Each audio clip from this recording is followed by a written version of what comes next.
Assalamualaikum warahmatullahi wabarakatuh. Kembali lagi dengan pelajaran IPS kelas 8 bab 4 semester genap. Pada pertemuan kali ini kita akan bahas tentang kehidupan dan perubahan sosial di Indonesia pada masa kolonialisme pergerakan kebangsaan. Sebelum kita mulai pembelajaran hari ini, marilah kita membaca bismillah agar apa-apa yang dipelajari hari ini Allah mudahkan dan Allah lancarkan. Bismillahirrahmanirrahim, kita buka pembelajaran hari ini. Nah, coba kalian perhatikan peta konsep berikut ini. Dalam bab 4 ini terdapat 4 subbab, tapi yang akan kita bahas yaitu subbab pertama saja, yaitu mengenai proses kedatangan bangsa Eropa ke Indonesia. Poin-poinnya yaitu tentang posisi Kepulauan Indonesia di tengah-tengah jalur perdagangan dunia. Yang kedua, latar belakang kedatangan orang-orang Eropa ke Indonesia. Dan yang ketiga, bangsa Eropa datang ke wilayah Indonesia. Nah, ketiga ini merupakan poin yang akan kita bahas pada hari ini. A. Proses kedatangan bangsa Eropa ke Indonesia.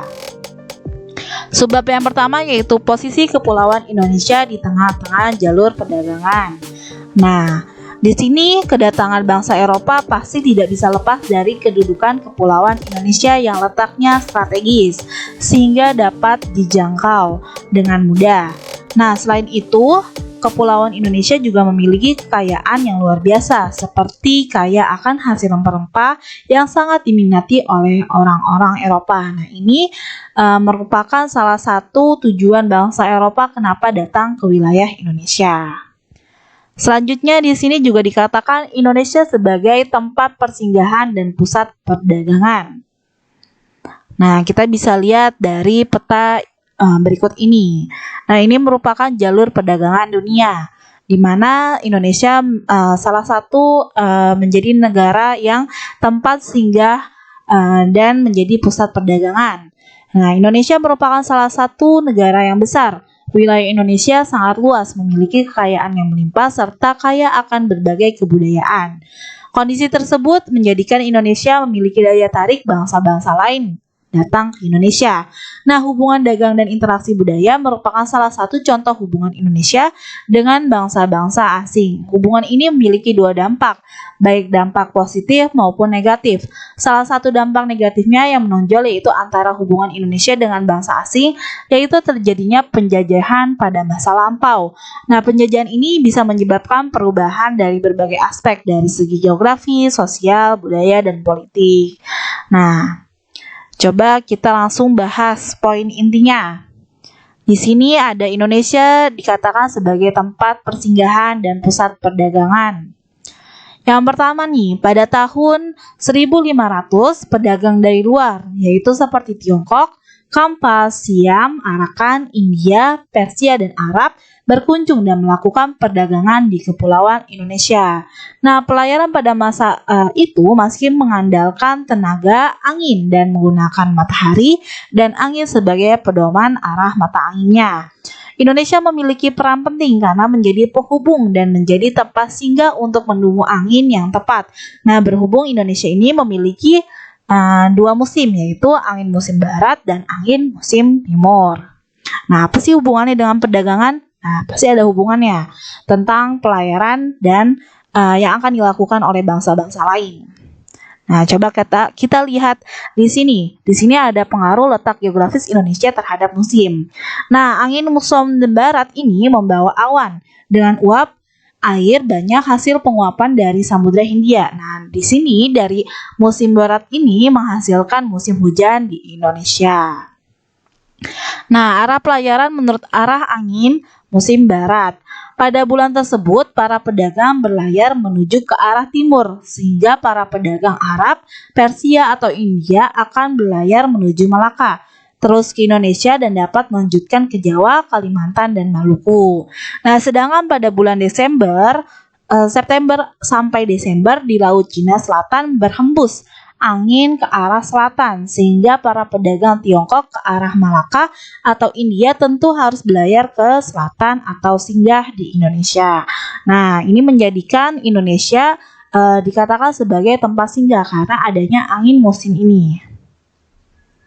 Selanjutnya di sini ada pengaruh letak geografis Indonesia terhadap musim, yaitu adanya angin muson timur. membawa awan sedikit hasil penguapan dari daratan Australia yang kering terjadi musim kemarau di Indonesia. Nah, angin muson timur ini terjadi pada April sampai bulan September. Arah pelayaran menurut angin musim timur. Angin musim timur berhembus dari April sampai September. Pada bulan tersebut, para pedagang berlayar menuju ke arah barat. Nah, kalau musim timur, para pedagang ini berlayar menuju ke arah barat. Sehingga para pedagang seperti Maluku melakukan pelayaran ke arah barat, ke Jawa, Malaka, dan India. Serta bisa melanjutkan perdagangan ke Tiongkok karena pada bulan April sampai September juga berhembus angin ke arah utara. Nah, berikut ini merupakan jalur pelayaran orang-orang Eropa ke dunia timur sampai ke Indonesia. Nah, kita bisa lihat ya arahnya itu ke bawah atau arahnya ke selatan, di mana yang merah itu yaitu bangsa Portugis. Bangsa Portugis melalui arah selatan sehingga bertemu ke Indonesia. Dan bangsa Belanda juga ini mengikuti arah pelayaran dari Portugis. Sedangkan arah Spanyol dia melalui jalur yang berbeda di antara Portugis dan Belanda. Nah, kita akan bahas pada pertemuan selanjutnya nih di video yang kedua. Barang yang diperdagangkan. Nah, barang-barang dagangan yang ada di wilayah Indonesia yaitu yang pertama, pedagang-pedagang Sumatera atau Palembang umumnya memperdagangkan beras, bawang, daging, arak, madu, rotan, damar, kapas, emas, dan besi. Nah, bandar pusat perdagangannya itu terjadi di Palembang, Jambi, Pedir, dan Tulang Bawang. Sedangkan pedagang-pedagang dari Jawa dan Madura umumnya memperdagangkan beras, gula, kain, dan alat-alat seperti pisau. Bandar pusat perdagangannya yaitu di Banten, Sunda Kelapa, Jepara, Tuban, Gresik, dan Surabaya. Sedangkan pedagang-pedagang Kalimantan itu memperdagangkan barang-barang seperti emas, intan, bahan makanan, damar, dan juga kayu. Pelabuhan atau bandar yang terkenal di Kalimantan yaitu di Borneo, Tanjung Pura, Lawe, dan Banjar. Selanjutnya yang keempat, barang-barang yang diperdagangkan dari NTT yaitu kayu cendana dan balerang. Barang-barang dagangan yang di Kepulauan Maluku itu berupa rempah-rempah. Nah, bandar pusat perdagangannya yaitu Banda menyiapkan pala dan cengkih, Ambon dan Seram menghasilkan pala, Ternate dan Tidore menghasilkan cengkih. Nah, ini merupakan salah satu provinsi yang diincar oleh bangsa-bangsa Eropa karena menghasilkan rempah-rempah. Yang keenam, barang dagangan dari Irian Barat yaitu burung cendrawasih dan sagu. Selanjutnya, pola perdagangan yang dilakukan. Apa sih pola perdagangan yang dilakukan pada masa itu?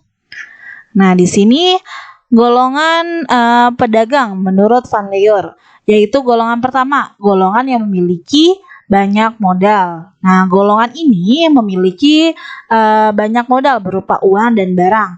Biasanya golongan ini terdiri atas raja, bangsawan, atau saudagar kaya. Sedangkan golongan kedua yaitu golongan para pedagang kelontong dan keliling. Para pedagang kelontong dan keliling yang membawa berbagai macam barang dagangan secara keliling dari tempat yang satu ke tempat yang lain. Nah, biasanya golongan pertama ini memberikan modal dan menitipkan barang untuk dikembangkan atau diperdagangkan oleh golongan kedua sebagai pedagang keliling dan dengan perjanjian tertentu. Nah, modal dari golongan pertama harus dikembalikan oleh pedagang keliling dengan besar yang sudah ditentukan sesuai dengan perjanjian. Nah, sistem perdagangan ini pertama kali dilakukan oleh Sultan dari Banten. Nah, selanjutnya alat transportasi yang digunakan. Apa aja nih alat transportasi yang digunakan pada masa perdagangan? Nah, alat transportasi yang digunakan yaitu barang dagangan yang merupakan hasil bumi di pedalaman biasanya diangkut dengan gerobak atau pedati untuk dibawa ke pantai. Setelah itu sampai di pantai barang dipindahkan ke kapal atau perahu yang siap memperdagangkan ke daerah lain. Hal ini menunjukkan bahwa kapal dan perahu menjadi alat angkut yang paling penting. Nah, coba kalian perhatikan. Nah, di sini ada kapal pinisi. Nah, kapal pinisi ini merupakan kapal buatan Indonesia. Kapal yang dibuat oleh orang-orang Bugis atau orang-orang yang berada di Sulawesi Selatan, suku Bugis ya. Kapal ini terus menjadi berkembang pada saat itu sehingga berhasil menjadi kapal yang terkenal di Nusantara bahkan di dunia. Nah, pada abad ke-13 dan 14, perdagangan antar pulau di Indonesia dilayani oleh kapal-kapal kayu berukuran besar. Nah, kapal ini disebut dengan kapal jong, dibuat di sepanjang pantai utara Jawa dan Kalimantan. Nah, bahkan pada saat itu pelaut Portugis di Indonesia merasa terkejut nih melihat ukuran kapal Indonesia lebih besar dibandingkan dari kapal-kapal yang ada di Portugis. Nah, salah satunya ini kapal pinisi, kapal yang terkenal pada masa itu. Ya, bahkan terkenal di dunia juga. Selanjutnya posisi Malaka. Nah, ini merupakan pusat perdagangan dunia, yaitu di Selat Malaka. Nah, berada di antara ini ya, Pulau Sumatera. Nah, di sini kita akan bahas posisi Malaka itu sendiri. Posisi Malaka. Malaka dapat dikatakan sebagai pintu gerbang Nusantara. Hal ini terkait dengan posisi Selat Malaka yang menjadi keluar masuknya para pedagang asing dari pelabuhan-pelabuhan di Indonesia. Nah, akhir abad 15 Malaka sudah dikunjungi oleh para saudagar dari Arab, Persia, India, dan Asia Tenggara. Malaka berperan sebagai bandar transito terbesar di Asia sehingga menjadi jalur lalu lintas Asia Timur, Asia Tenggara, maupun Asia Barat. Nah, setelah Malaka menjadi kerajaan Islam, banyak nih pedagang Muslim dari Arab, Persia, Gujarat, Indonesia, dan Tiongkok yang berkunjung dan berlayar di Malaka. Dengan semakin banyaknya para saudagar yang melakukan kegiatan dagang di Malaka, membuat pelabuhan ini terdapat macam-macam barang perdagangan. Nah, salah satu dagangan yang terpenting di Malaka ini adalah hasil dari rempah-rempah. Nah, bagaimana rempah-rempah bisa diperdagangkan di Malaka dan kemudian sampai ke Laut Tengah? Gimana nih caranya rempah-rempah bisa diperdagangkan di Malaka, bahkan sampai ke Laut Tengah? Nah, berikut penjelasannya nih. Awal mulanya rempah-rempah diawali oleh pedagang dari Jawa dan juga Maluku ke Malaka. Selanjutnya, rempah-rempah ini ditukar dengan barang-barang dagangan Eropa, Asia Barat, dan India. Para pedagang Gujarat kemudian membawa rempah-rempahnya nih ke India. Dari India, rempah-rempah kemudian dibawa dan diperdagangkan di Laut Tengah. Jadi awal mulanya itu dari pedagang Jawa dan juga Maluku yang membawanya ke Malaka. Akhirnya rempah-rempah tersebut itu ditukar dengan barang dagangan Eropa. Selanjutnya barulah pedagang Gujarat membawa ke India. Selanjutnya baru India membawa rempah-rempah tersebut dan diperdagangkan di Laut Tengah. Nah, itu merupakan awal mula gimana rempah-rempah bisa diperjualbelikan di Malaka dan Laut Tengah. Nah, kita sudah selesai bahas pembahasan yang pertama ini.